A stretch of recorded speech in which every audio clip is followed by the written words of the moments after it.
Ouça agora a palavra do pastor. Uma mensagem que pode mudar a sua vida. Marcos, capítulo de número 6. Jesus vem ao nosso encontro nas tempestades. Jesus, justamente percebendo a exaustão o qual a sua equipe de discípulos estava vivendo, percebendo o cansaço deles, então planejou com muito amor esse tempo.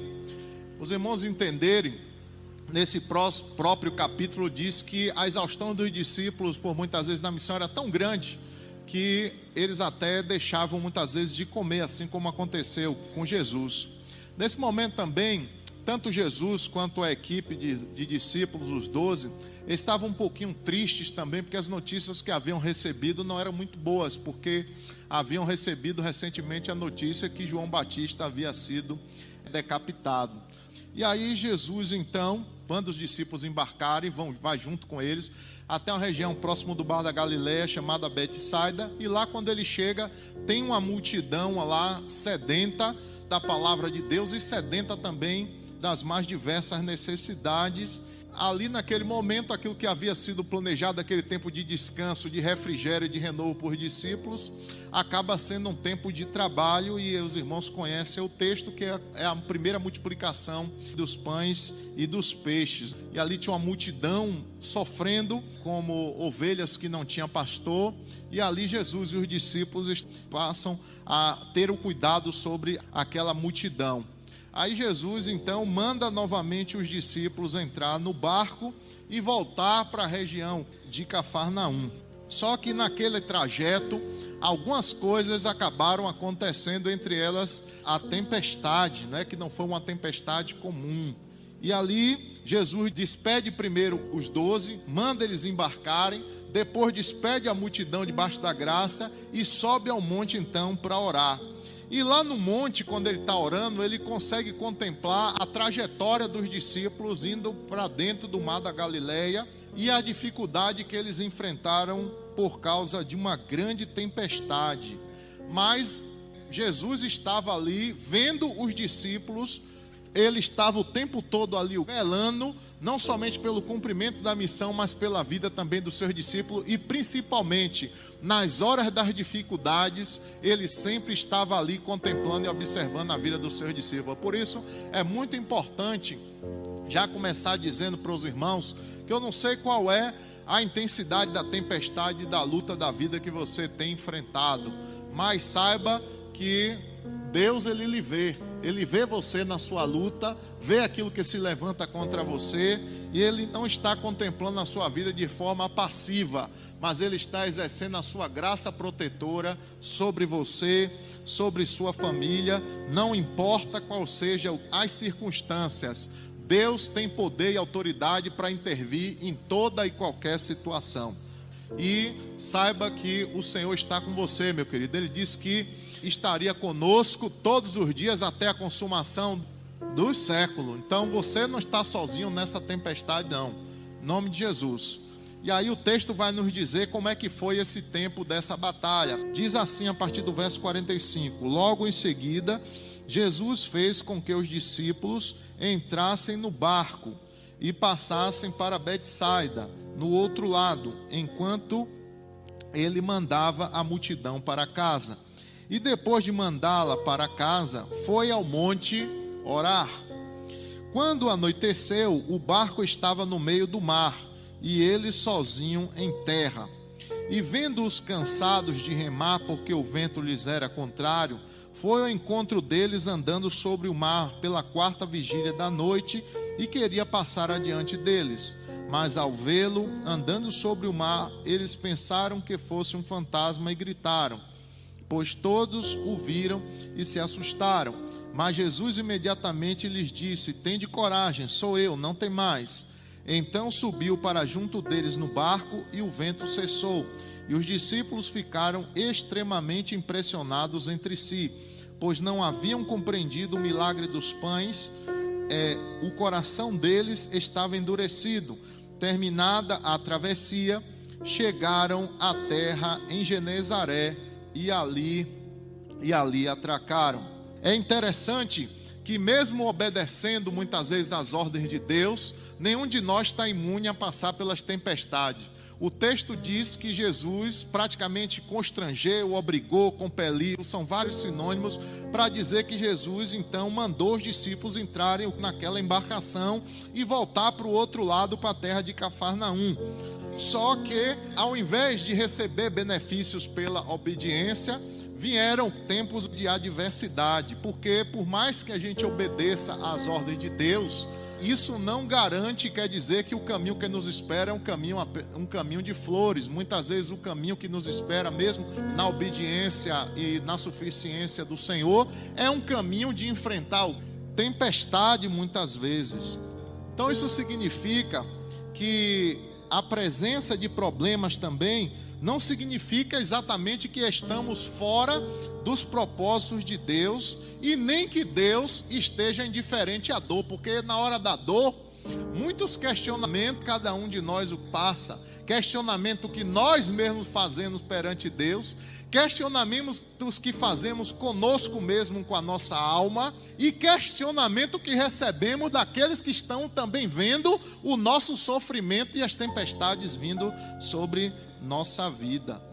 Jesus ensinou algo, por exemplo, sobre tempestade, em Mateus capítulo 7, do verso 24 ao verso 27, ele disse que o sofrimento e as tempestades da vida, elas não são seletivas, que elas vêm sobre o justo e elas vêm sobre o ímpio. O sofrimento, muitas vezes, é uma escola de Deus, é uma escola superior do Espírito Santo, meus irmãos. Mas é preciso saber que as tempestades, elas não são enviadas e permitidas por Deus para nos destruir, mas para nos fortalecer, para nos mostrar o quanto o fundamento que nós temos é forte. E nós podemos nas tempestades descobrir a profundidade do amor de Cristo e perceber, também experimentar o livramento amoroso muitas vezes que Ele nos dá. Paulo, por exemplo, quando foi chamado na sua primeira viagem missionária, ele foi comissionado juntamente com Barnabé pelo Espírito Santo, diz a palavra. Na primeira viagem, logo, ao invés de receber muitas conversões, ele recebeu apedrejamento na cidade de Listra. Na segunda viagem missionária dele, ele queria ir para o território asiático para consolidar as igrejas que havia começado a plantar. Deus disse não, manda uma mensagem urgente para ele, eu quero você na Europa. Quando ele bota os pés dele na cidade de Filipe, no território europeu, ao invés de receber um monte de alma sedenta, ele recebe prisão, açoite e é jogado numa cela fétida e imunda na prisão romana na cidade de Filipe. Terceira viagem missionária de Paulo, ele vai com muito amor levar ofertas para os pobres de Jerusalém. Aí Paulinho chega lá e diz assim: não, rapaz, eu estou levando oferta para socorrer o povo, levar consolo de Deus para o povo, então esse povo então vai me receber com muita alegria. Mas aí o que acontece? Paulo naquele trajeto enfrenta muitas coisas, é preso novamente, e Jesus está dizendo para ele: olha Paulo, tem muita gente aí para que você pregue, tenha coragem, é preciso você dê testemunho para mim na cidade de Roma, é preciso que você complete a missão. Aí lá vai Paulo agora por via marítima e enfrenta agora então um terrível naufrágio. E nesse sofrimento por cumprir e estar no centro da vontade de Deus, poderia ter passado na mente de Paulo o questionamento: Senhor, como é que eu estou te obedecendo como missionário? Estou renunciando tanto, estou fazendo tudo o que o Senhor está me pedindo, estou abrindo mão do meu desejo, queria ir paz, o Senhor me manda para a Europa e eu só vou encontrando o que? Situação problemática e a tempestade só vai aumentando sobre a minha vida. Ele poderia ter pensado tudo isso, mas aí em Filipenses capítulo 1 eu tenho uma declaração linda dele, quando ele percebe que todo aquele sofrimento e a tempestade que veio sobre ele veio por causa de Cristo, e aquele sofrimento que ele passou e a tempestade que ele enfrentou por causa de Cristo contribuiu para que muita gente se convertesse através da vida dele, e muita gente fosse encorajada pelo fato de ele estar passando da tempestade por causa de Cristo e porque ele se manteve fiel na missão apesar da tempestade. Filipenses 1, do versículo 12 ao versículo 14. Então a tempestade que Paulo estava enfrentando fez com que ele fosse preso dentro da prisão romana. A guarda pretoriana, que era a elite, dos soldados do Império Romano, estava sendo evangelizada, porque Paulo estava o quê? Sobre custódia, sobre prisão. E as igrejas do lado de fora foram estimuladas a não recuar no avanço do evangelho, a não recuar na fé, porque estavam vendo Paulo testemunhando mesmo dentro da cadeia. E as principais cartas que o apóstolo Paulo escreveu do Novo Testamento, as cartas de prisão, são as cartas mais fervorosas que ele escreveu no tempo da tempestade. Ora, Paulo é igual a mim e a você, irmão. Então, no meio dessa tempestade, se ele mandou, não pare. No meio dessa tempestade, não negocie a sua fé. Mantenha a sua esperança bem firmada naquele que te mandou, naquele que te chamou. Nas suas lutas de fé, não tema. Você não está sozinho, você não está sozinha. Mas também, nas tempestades, muitas vezes parece que está havendo uma demora, irmãos de Deus, agir naquela situação. Os discípulos chegaram ali naquele momento, numa hora muito amarga, de grande desespero. A Bíblia descreve, inclusive, que a tempestade era tão intensa que eles estavam usando remo, eles não tinham um motor da Yamaha potente para poder tirar eles dali, eles não tinham, a vela não poderia ser usada no ambiente chuvoso, era no braço. Era algo muito rústico e algo muito simples ainda comparado ao do nosso tempo. E ali eles tiveram então que remar contra a maré. E muitas vezes nós enfrentamos tempestades que vão nos desgastando, vão nos cansando. Ventos contrários, e usamos inclusive muito essa expressão, fulano de tal está remando sempre contra a maré. E eles estavam desesperadamente esperando a intervenção de Jesus, mas ela não chegou. E a tempestade cada vez mais se agravava. Vocês se lembram que tem um outro episódio que eles saem numa embarcação da região da Galileia, mas eles saem já com Jesus no barco, para a gente não fazer confusão. E aí vem uma tempestade no meio do caminho, só que Jesus já estava na embarcação com eles. Mas nesse momento aí, Jesus tinha ficado aonde? No monte, orando. Mas e agora eles foram sozinhos. Então o desespero era grande por parte deles, ainda que reconhecessem o poder que Deus tinha. E muitas vezes é difícil para cada um de nós, para mim, pastor, para os diáconos, para qualquer líder, para qualquer cristão, por mais experiente que seja, manter a fé em Deus, quando a nossa vida fica cada vez mais agitada, apesar de todos os nossos esforços. Querem ver uma ilustração? João capítulo 11. A família de Lázaro no território de Betânia, uma situação de luto difícil. Lázaro está muito doente. A Bíblia diz que Jesus amava profundamente aquela família, já havia estado com ele inúmeras vezes. Dizem os historiadores que depois de Cafarnaum, da região da Galileia, o segundo escritório predileto de Jesus era o território de Betânia, por causa da casa de Lázaro e de suas irmãs. E a Bíblia diz que ele amava aquela família, mas de repente Jesus está em outra região e o problema se abate sobre a família. Lázaro está muito doente e as irmãs mandam que chamem Jesus. No intervalo de tempo, Jesus demora mais algum tempo, porque ele está assistindo outras pessoas necessitadas. E no quarto dia, Jesus então chega no território de Betânia. Quando Jesus chega lá, ele vê o cenário do desespero, as irmãs estavam chorando, Lázaro já está enterrado. Eu sei que os irmãos conhecem a história. E o fato é, mesmo sabendo que Jesus amava a família, quantos questionamentos você pode imaginar que Marta e Maria, mesmo tendo convicção do poder de Jesus, dizendo: se Jesus, nós mandamos lhe chamar porque sabemos que se o Senhor estivesse aqui, nada teria acontecido com o nosso irmão. Mas usa agora que está, as pessoas da multidão que estão acompanhando de Betânia, que sabia que a família era amiga de Jesus e que Jesus era amigo da família, perguntando para Marta e perguntando para Maria: que fé é essa que vocês têm? É assim que vocês dizem que esse Jesus que vocês creem tem poder, tem toda a autoridade? Por que ele deixou vocês passarem do luto? Por que eles deixaram Lázaro morrer? Por que ele deixou vocês esperando tanto tempo, se ele até chegar o quarto dia, se ele podia ter chegado antes? E a gente passa por esses questionamentos. Elas passaram por esse questionamento na tempestade. Onde está o seu Deus? Se Deus se importa tanto com você, por que você está passando por problema?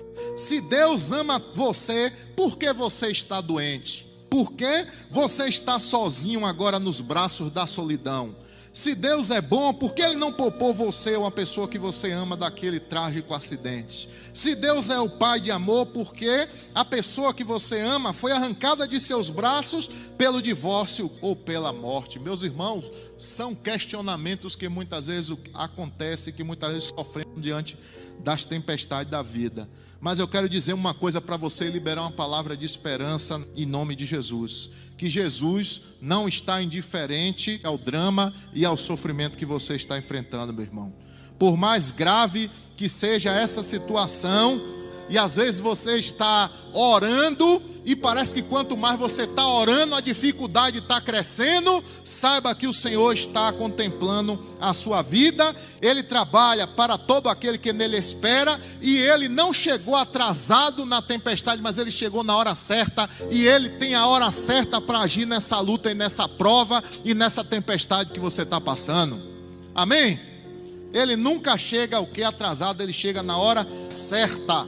Quando estamos passando por essas tempestades, a nossa sensação também às vezes é como a dos discípulos, pois parece que o céu está em silêncio e nada se ouve. E aí tem outro servo de Deus que nos ajuda a discernir isso, que é o do Jó, que havia o que? Perdido os seus bens, seus filhos, sua saúde, seu casamento e seus amigos. E muitas vezes na sua angústia ele poderia ter perguntado a Deus: por que é que eu estou sofrendo? Por que essa minha dor não cessa? Por que eu não morri antes de nascer? Por que Deus não me mata logo? E Jó então viu um silêncio apenas o que Deus naquele momento. Mas eu quero dizer uma segunda verdade aqui ao trazer o exemplo de Jó como alguém que suportou o sofrimento no tempo adverso e no tempo da tempestade das mais diversas formas, querido. Que o silêncio de Deus também na nossa vida, ele é pedagógico. Deus não faz nada por acaso. Ele agiu na vida de Jó na hora certa, na vida dos discípulos na hora certa. Deus é poderoso. Mas uma das verdades que vemos nesse texto é também a intervenção de Jesus diante das tempestades da nossa vida. Os problemas, meus irmãos, muitas vezes aqui, como é no texto, podemos compará-los a ondas do mar, né? E ondas do mar tem uma situação interessante. Alguns irmãos aqui certamente sabem porque vivemos em uma cidade de costa. Às vezes uma onda vem e quebra na beira da praia, mas quando uma onda quebra na beira da praia, outra já está muitas vezes se formando ali no mar. E nós vamos vendo aqui que muitas vezes nós pensamos como os discípulos que a causa já estava perdida, que a esperança já se dissipou. É verdade, eles acharam que eles iam morrer, e às vezes o nosso sentimento que é esse diante de certas tempestades, que a gente não vai levantar daquele caos que se abateu sobre nós e em nós muitas vezes. Há um cenário de falta e de ausência de esperança, mas aí Jesus surge no horizonte na história, meus irmãos, e o seu socorro vem na hora oportuna, porque a tempestade, ela não tem uma finalidade de nos levar à profundeza do mar, não. A tempestade da vida para nós cristãos é um momento de experimentar, um momento de intimidade com o Senhor, é um momento para a gente experimentar o cuidado de Deus e nos levar, o Senhor quer nos levar à dimensão da maturidade. E o texto diz que quando Jesus chegou ali, era na 4ª vigília da noite. O judeu dividia o tempo da noite em 4 períodos.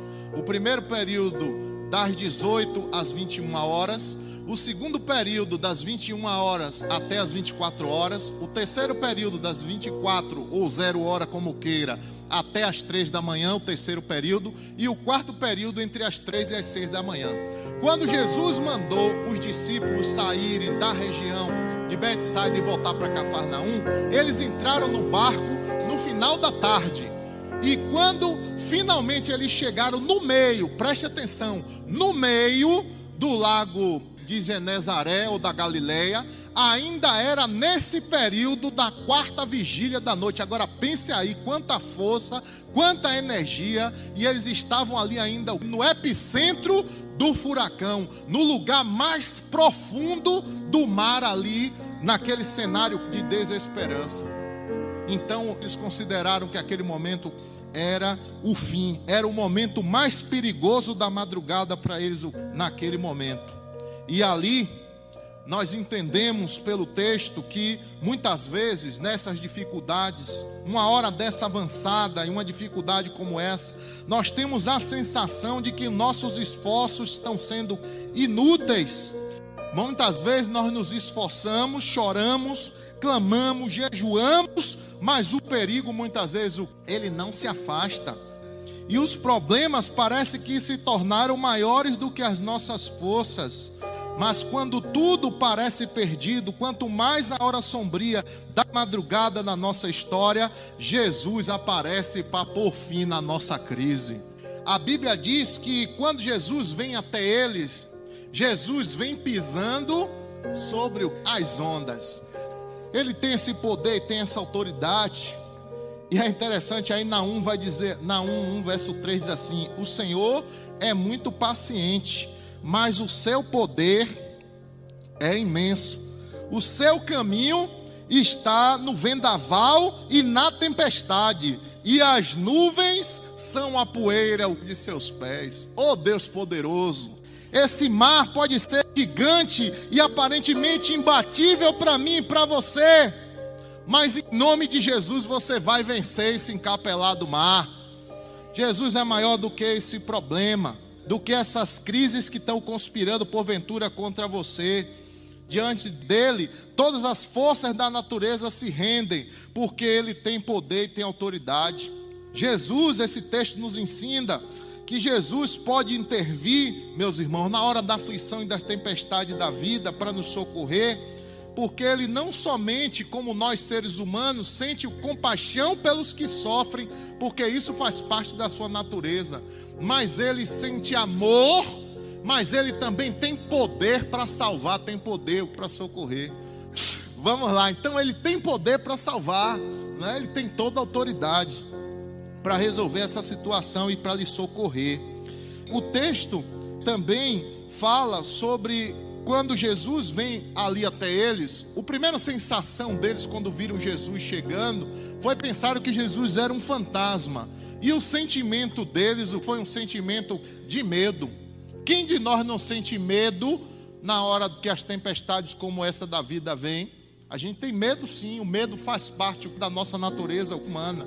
E é por isso que quando Jesus percebeu que os discípulos estavam assustados, ao invés de criticá-los e exortá-los na hora da dor, a primeira palavra de Jesus para eles foi, sabe o quê? Tem bom ânimo, tenham coragem, sou eu, não temais. Então essa palavra é para você nessa noite, diante do medo que muitas vezes paralisa, diante das situações adversas da vida, diante das aflições. O choro pode durar uma noite, mas a alegria, ela vem pela manhã, querido. Foi assim que Jesus acalmou os discípulos, e foi assim que ele pôs fim à tempestade. E saiba que o Senhor que permitiu você estar nessa tempestade, ele também vai lhe tirar dessa tempestade na hora certa. Amém? E você jamais será abalado, como diz o Salmo de número 30.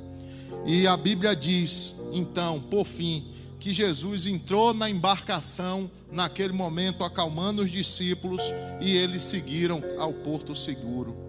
Por muitas vezes cruzamos por vales, atravessamos deserto, pisamos espinheiros, mas temos a garantia de que ainda que enfrentamos águas revoltas, fornalhas ardentes, o Senhor está conosco para nos dar livramento e nos conduzir em triunfo ao nosso destino final. Com o amor de Deus, o nosso Pai, que a graça salvífica do nosso Senhor e Salvador Jesus Cristo, e a doce consolação e a comunhão do Espírito Santo permaneça com você, irmão, com você, irmã, com sua família e com todo o povo de Deus em toda a face da terra, desde agora e para sempre. O povo de Deus diz...